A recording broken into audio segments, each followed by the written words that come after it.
Faruk baca Al-Quran Sahih Al-Bukhari.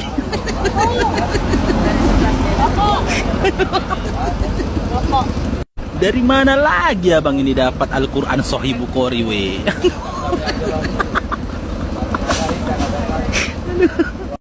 Kalau memang udah oleng-oleng kalian karena fiti-fitinya Bang Faruk, janganlah kalian nampakkan kali we. Aduh.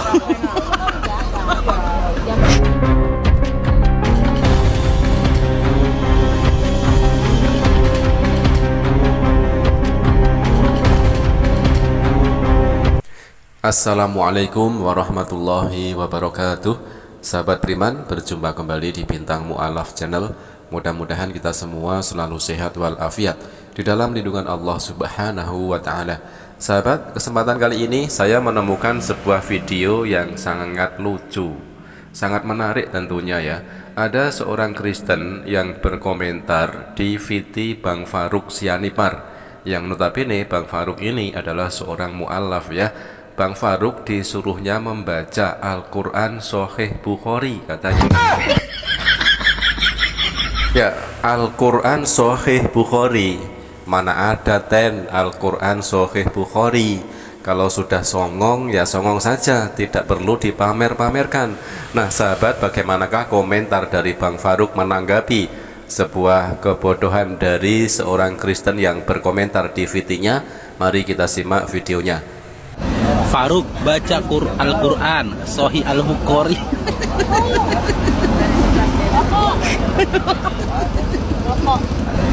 Faruk baca Al-Quran Sahih Al-Bukhari.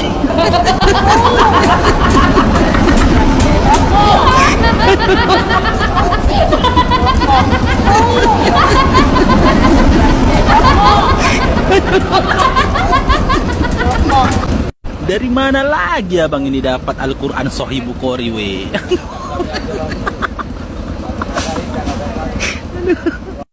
Kalau memang udah oleng-oleng kalian karena fiti-fitinya Bang Faruk, janganlah kalian nampakkan kali we. Aduh. Quran Sahih Bukhari we. Kemana lah aku mencarinya itu we? Tolonglah kalian bantu aku, kemana aku mencari Quran Sahih Bukhari itu we? Nomor 6205.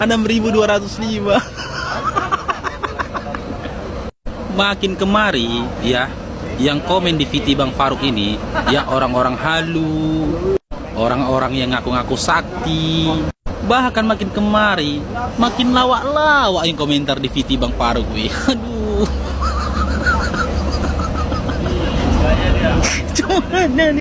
Jadi pesanku untukmu Bang yang komentar ini Bang ya, pertanyaanmu menentukan kualitasmu. Ya, sebuah komentar dari orang Kristen. Dia menuliskan seperti ini: Faruk baca Al-Quran Sahih Al-Bukhari nomor 6205. Muhammad berkata, nama yang paling ditakuti Allah Subhanahu wa ta'ala adalah nama Tuhan Yesus.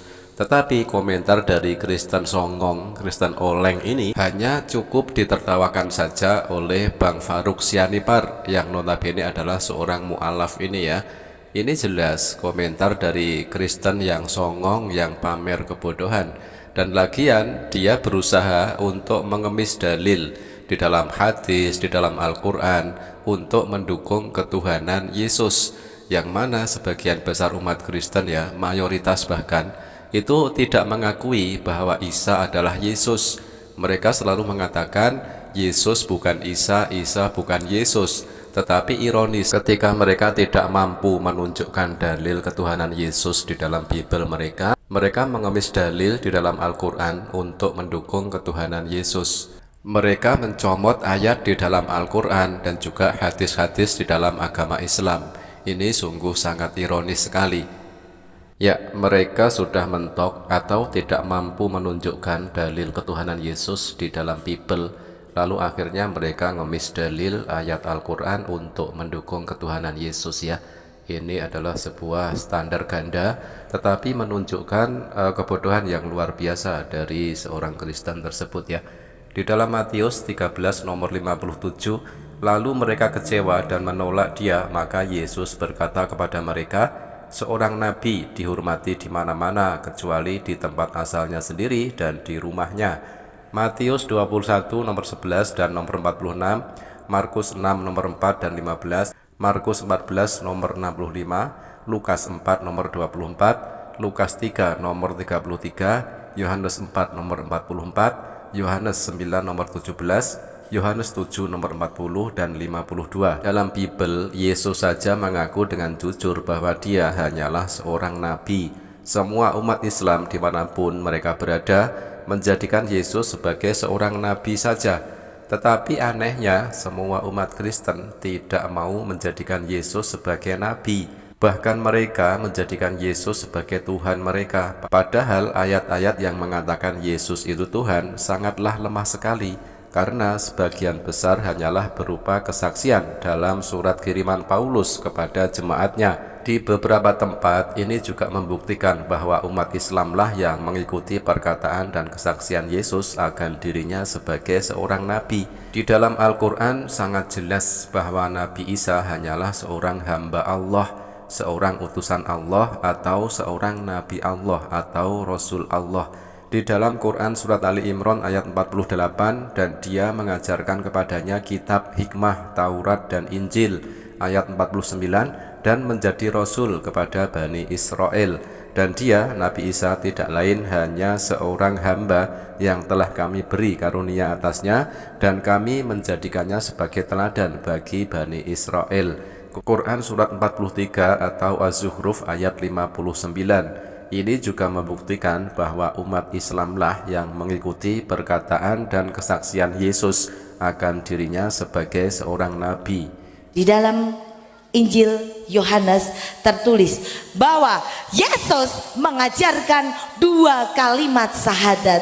Dikatakan di dalam Yohanes 17 ayat 3, inilah hidup yang kekal itu, yaitu bahwa mereka mengenal Engkau satu-satunya Allah yang benar, la ilaha illallah, dan Yesus Kristus adalah yang Engkau utus, Yesus Isa Rasulullah.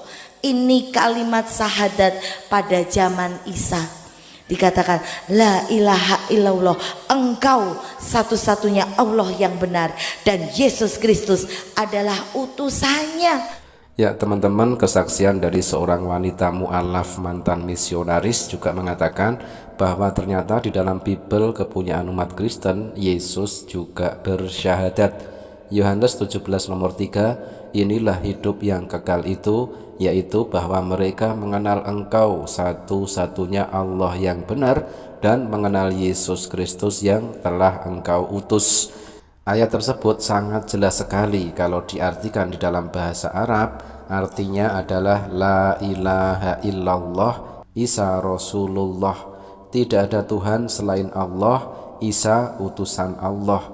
Nah, apakah ayat itu bermakna Tuhan itu 3 tetapi 1? Tidak, ayat itu bermakna satu-satunya Tuhan itu hanya Allah. Tidak jauh beda dengan syahadat di dalam agama Islam, la ilaha illallah Muhammadur Rasulullah. Tidak ada Tuhan selain Allah, Nabi Muhammad utusan Allah. Mari kita tengok lagi ayat tersebut ya. Yohanes 17 nomor 3, inilah hidup yang kekal itu, yaitu bahwa mereka mengenal Engkau satu-satunya Allah yang benar, dan mengenal Yesus Kristus yang Engkau utus. Apakah ayat ini bermakna Yesus mengaku dirinya Tuhan? Tidak, Yesus sendiri mengaku jika dia hanya utusan Allah saja. Tidak jauh beda dengan para nabi terdahulu. Nabi Ibrahim utusan Allah, Nabi Musa utusan Allah, Nabi Isa utusan Allah. Demikian sahabat, mudah-mudahan bermanfaat. Ada kurang lebihnya mohon maaf. Jazakumullah khairan kasiran. Wassalamualaikum warahmatullahi wabarakatuh.